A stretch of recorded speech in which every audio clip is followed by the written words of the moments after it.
ሰላም ሰላም ውድ የዩቲዩብ ቤተሰቦች እንደምንድናችሁ? ይህን ቤት አዲስ ከሆናችሁ ሰብስክራይብ እና ላይክ በማድረግ ጀምሩ። ዛሬ እንግዲህ የምናወራው ስለ ወተር ፓምፕ ነው።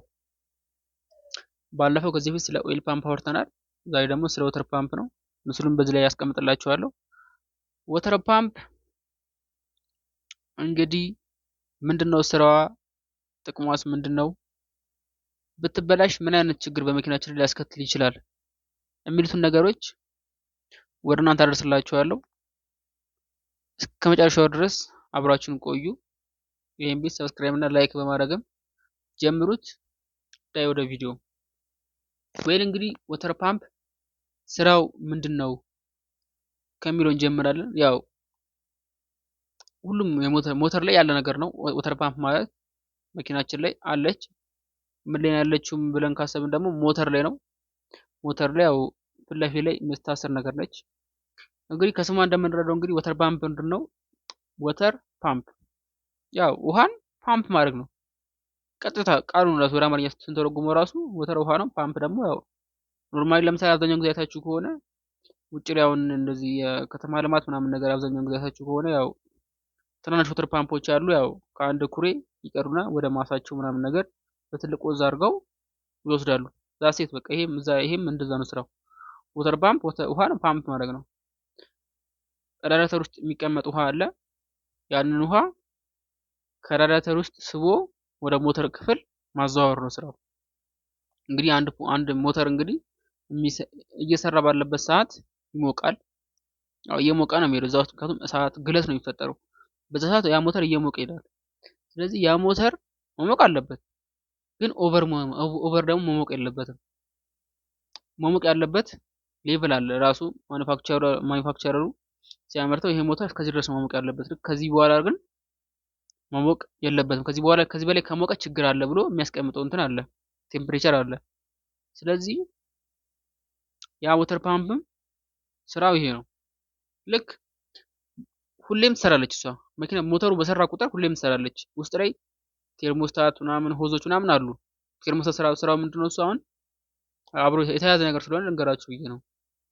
ቴርሞስታት ልክ የሞተር ክፍላችን ልክ በጣም እየሞቀ ሲሄድ ልክ ኦቨር ለምሳሌ 80 ዲግሪ ድረስ ብቻ እንዲሞቅ ከተፈለገ ልክ 80 ዲግሪ ሲሆን ሞተር ውስጥ ያለው ውሃ ይወጣና ወደ በላይኛው ራዳተር ሲገባ፣ ራዳተር ውስጥ ደግሞ የነበረው ቀዝቀዝ ብሎ የነበረው ውሃ ተመልሶ ወደ ሞተር ውስጥ ይገባል ማለት ነው። ይሄን ደግሞ ስራ የምትሰራልን ማለት ቴርሞስታት ነች። ልክ 80 ዲግሪ ሲሆን ያቺ ቴርሞስታት መከፍትና ምዘጋ ነች እና ልክ 80 ዲግሪ ሲሆን ትከፍታለች። ከፈተች ማለት በሱ በኩል የሞቀው ውሃ ይወጣል ማለት ነው። በሱ በኩል የሞቀው ውሃ ወጣ ማለት ደግሞ በታች በኩል ወደ ሞተር ክፍል ደግሞ የሚያስገባልን ሌላ ሁለት ወዝ ነው ያለው፣ አፐር ወዝ እና ሎወር ወዝ የምንላቸው አለ። ስለዚህ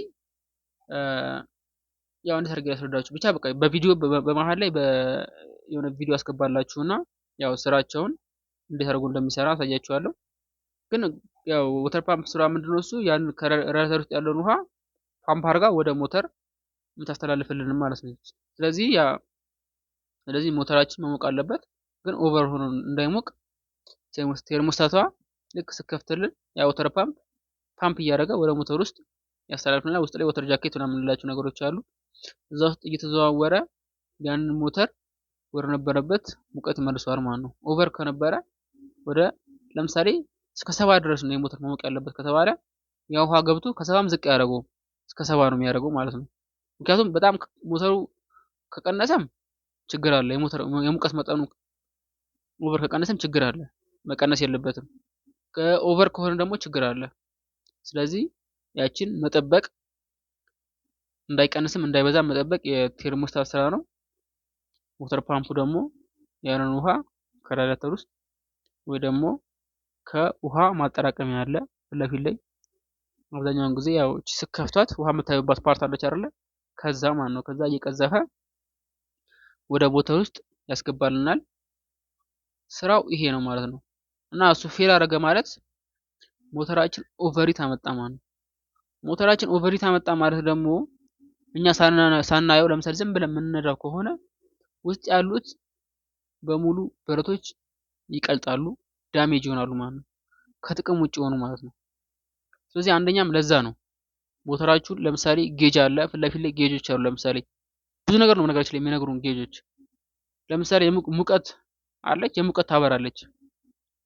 ወይ ደግሞ ቼክ ኢንጂን ታበራለች። ቼክ ኢንጂንም ሲያበራ ለምንድን ነው ያበራው የሚለውን ነገር ሄዳችሁ በዲያግኖሲስ ቼክ አስደረጉት። ኦቨርሂት ደግሞ ሲሆን የሙቀት ምልክት አለች፣ እሷ ትበራለች። ስለዚህ ዳሽቦርድ ላይ የሚበሩ ነገሮችን ችላ አትበሏቸው። በተቻላችሁ መጠን ልክ ሲበሩ ምንድነው ብላችሁ ለሰዎች ጠይቁ። ለሰዎች ስላችሁ በባለሙያዎችን ጠይቁ። ወይ ደግሞ አሁን ላይ ዘመኑ በጣም ቀሏል እና በስልካችን ኖርማል ሁሉ ነገር ማድረግ እንችላለን። እዛች ላይ ዳሽቦርዳችሁ ላይ የበራችኋ ለየት ያለች ምልክት ወይ ፎቶ አንስታችሁ ኤአይን ብትጠይቋት፣ በሰታውን ኤአይ በጣም ምንም የማትነግረን ነገር የለም እንግዲህ። ስለዚህ ፎቶ አንስታችሁ ኤአይ ምንድነው ይሄ ብትላት ትነግራችኋለች ቁልጭ አድርጋ ያለውን ነገር። ቢያንስ የሆነች ሂንት ይኖራችኋል። ስለዚህ ችግር አለው ወይስ ችግር የለውም የሚለው ነገር ቢያንስ አገናዝባችሁ፣ ያው በጣም ኦቨር ችግር ያለው ነገር ከመሰላችሁ ወደ ባለሙያ ትሄዳላችሁ። የሚያስረዳ ነገር ከሆነ ደግሞ ትረዱታላችሁ ማለት ነው። አሁን ላይ ያው ራሳችሁ መወሰን የምትችሉት ነገሮች በጣም ብዙ ናቸው። ግዴታ ወደ ባለሙያ መሄድ እንኳን የማይጠበቅባችሁ ሰዓት ነው ማለት ነው፣ ያው ኦቨር ካልሆነ በስተቀር።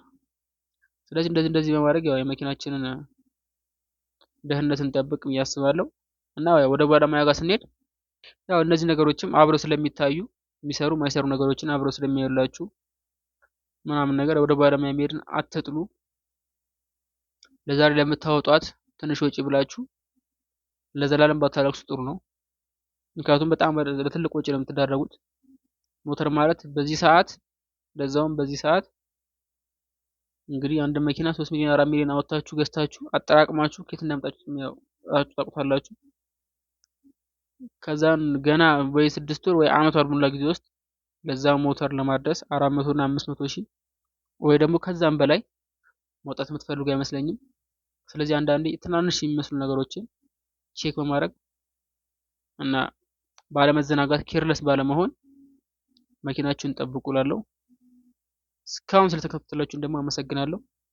ሰብስክራይብ እና ላይክ በማድረግ ደግሞ ይሄን ቤት አብረን እናሳድገው። አሁንም እንደሌላ ቀን እንደምለው ጥያቄ ካላችሁ በኮሜንት ላይ አስቀምጡልኝ። እኔ ላይ ያለ ችግር ካለ እንደዚህ እኮ አይደለም እንደዚህ ነው ምናምን ነገር የምትሉት ነገር ካለም ጠይቁኝ። ወይ ደግሞ እንድነግራችሁ የምትፈልጉት ነገር ካለ እኔ የማውቀው ከሆነ እኔ እነግራችኋለሁ። ከአቅሜ በላይ ከሆነና ደግሞ እኔ የማላውቀው ነገር ከሆነ እንኳን